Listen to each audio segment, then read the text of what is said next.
Okay, assuming you've looked at the presentation on the sigma-only bonding picture in octahedral ML6 compounds, let's move on to what happens if you now invoke pi bonding on top of that picture. So ultimately, there are two types of pi bonding that occur between ligands and metals.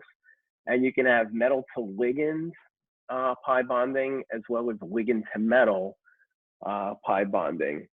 When it's metal to ligand, the ligand is going to be considered a pi acceptor. And when it's ligand to metal, the ligand is going to be considered a pi donor.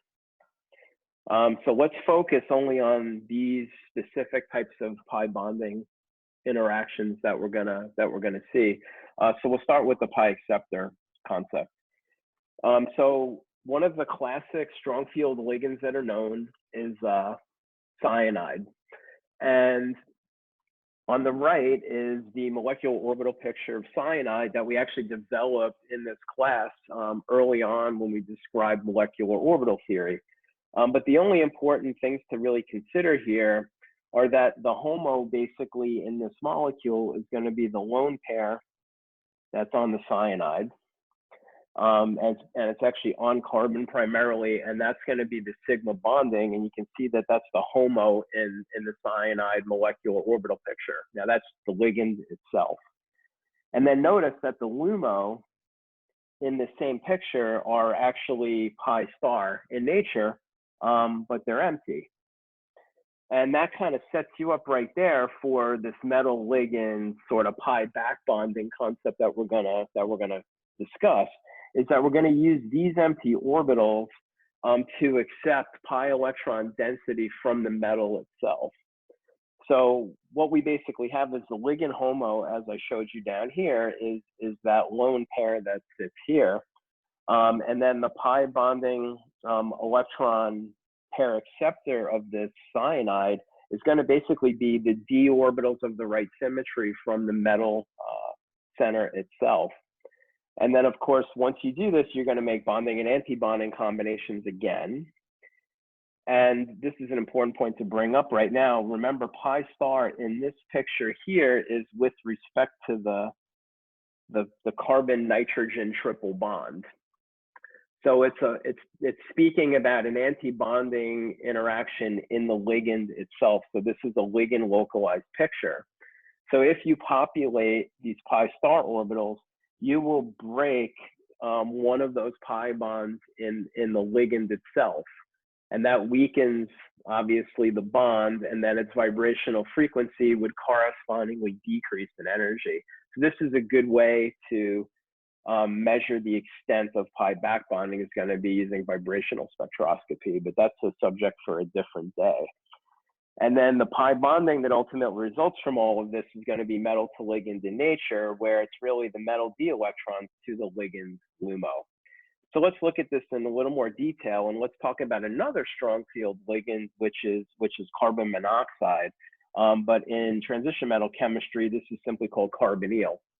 But what I want to show you is if we just representatively have a picture of showing a sigma bonding interaction, remember the sigma bonding in this is still going to be along X, Y, and Z. So hypothetically, let me call this the X axis. I'll call that the Y axis that's running through there.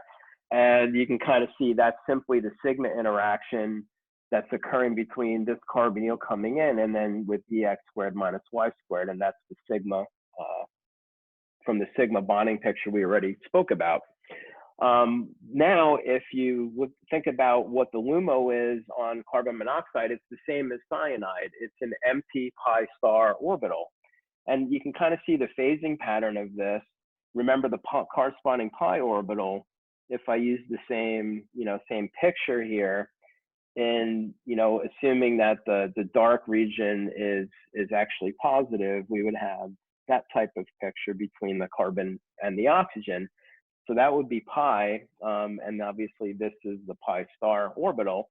And notice that the phasing on these lobes here is exactly the same as those there that you see here. And here, it's these lobes that have actually changed sign. But that's going to be important for when we discuss actually pi donation. But right now, what's going to happen is that the corresponding, for example, if this is in the XY plane, that's dxy, because remember it lies in between the XY planes.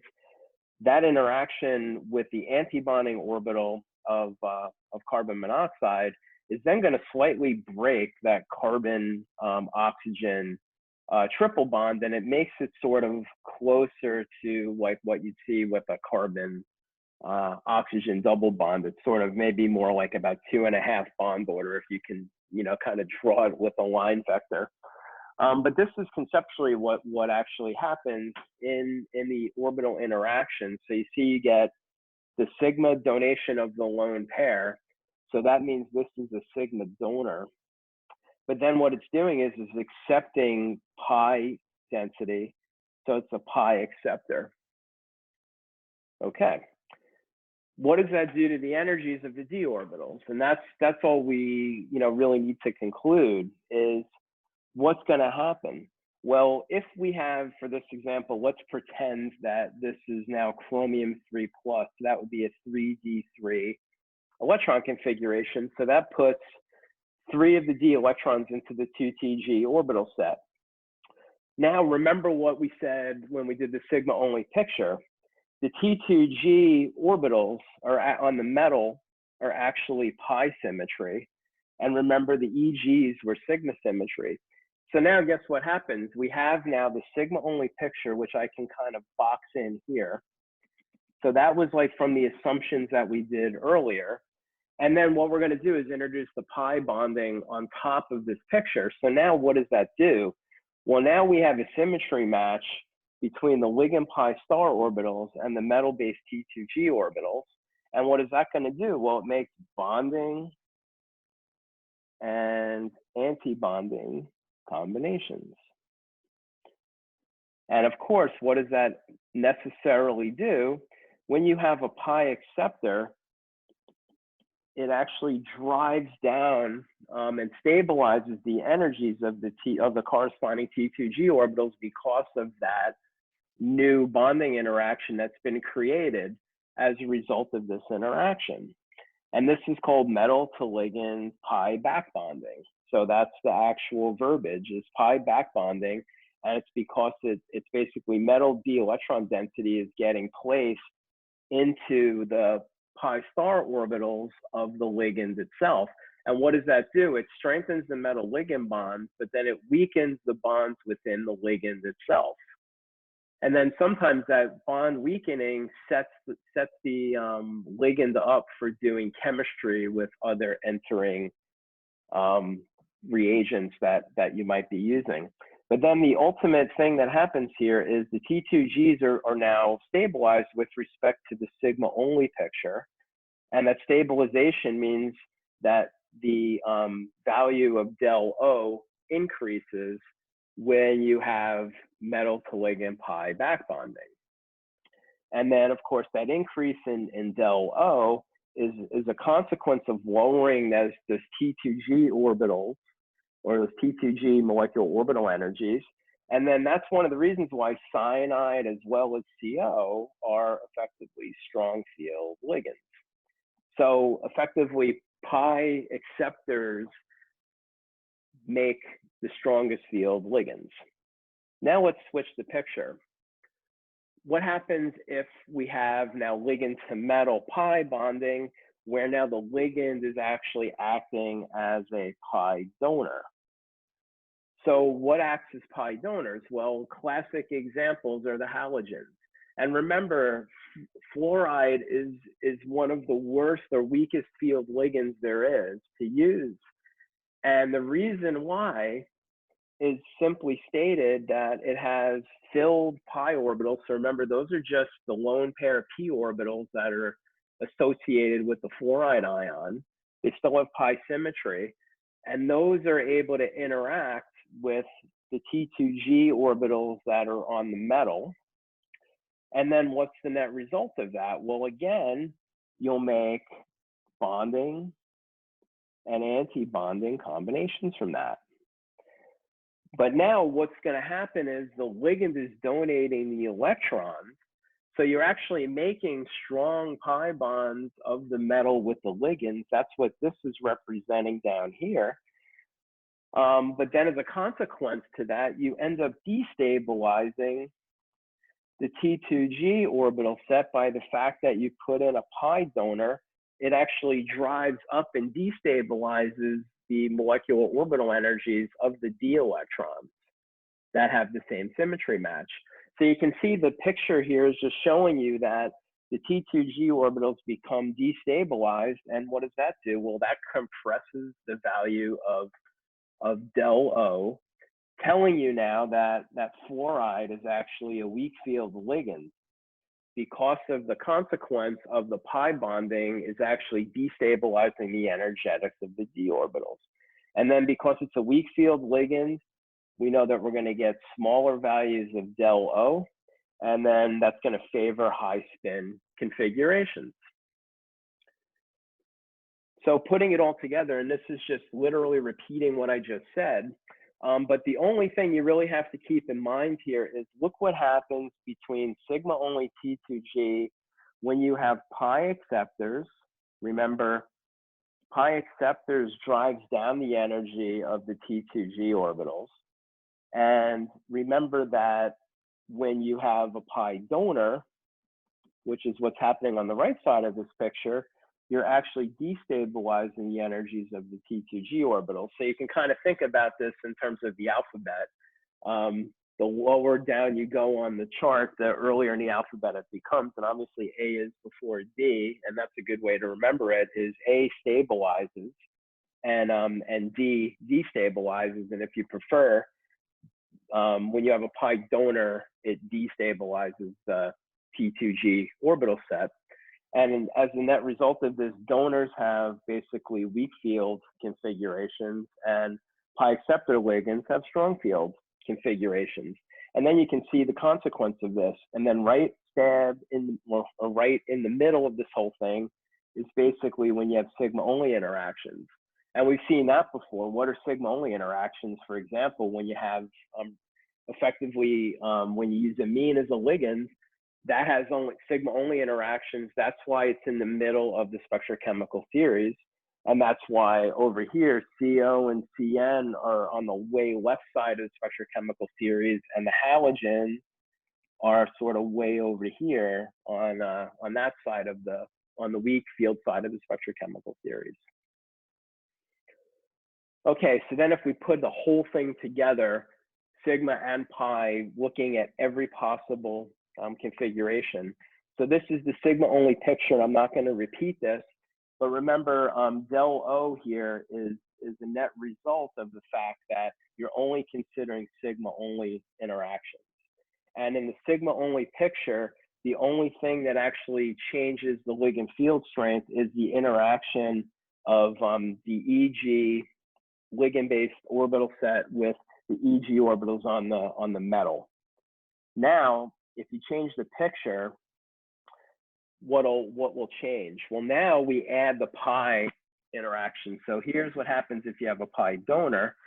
The pi donor is going to donate electron density. It makes pi bonds with the metal center, and then as a net result of that, it drives up the value, or sorry, the orbital energy of T2G and stabilizing it. And then as you can see, it's actually anti-bonding with respect to the pi bonds that you've created. So that is, again, you know, pi donors are basically destabilizing the configuration. If you kind of take the other picture, now if we have a pi acceptor, these are now empty on the ligand. And then the net result of this is you make bonding and anti-bonding combinations with the T2G orbitals on the metal center.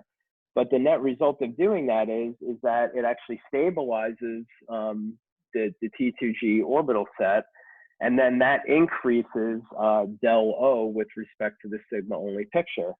But once again, a pi acceptor stabilizes that configuration and it drives the energy down.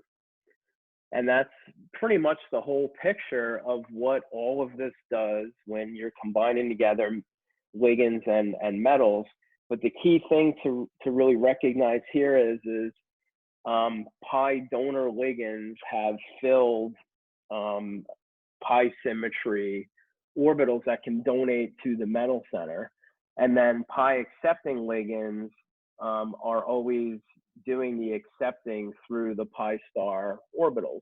And remember, the pi donor situation is exactly the same as the symmetries on one half of this, of that pi orbital. Remember, what you're trying to do is you're always overlapping with metal d orbitals, and the metal d orbitals, the whole thing you have to really have here is remembering that that is the same pattern, that is the same nodal pattern that you see in all of these pictures. So the idea is that you see the positive overlap and the negative overlap there. So pi donors will push it in, will push the electron density that way. So that's when it's a donor. And then pi acceptors are actually going to look a little different because those are now a different type of interaction. But the pi star orbital effectively still looks the same as the one over here, except the phasing is going to be a little bit different than what you see before. And then those are actually able to accept electron density from the metal center. So if the metal's here and the ligand is here, you can kind of see the net result of this. That's the pi star interacting with the metal-based d orbital. So that's the pi acceptor picture. On the right is the pi donor picture, and then of course the directionality of this is what's different. Pi acceptors are accepting electron density from the metal. Pi donors are donating electron density to the metal center. Okay, that's everything I wanted to cover in terms of putting the whole sigma and pi picture together for the ML6 octahedral ligand field picture. Hope that was informative, and thank you.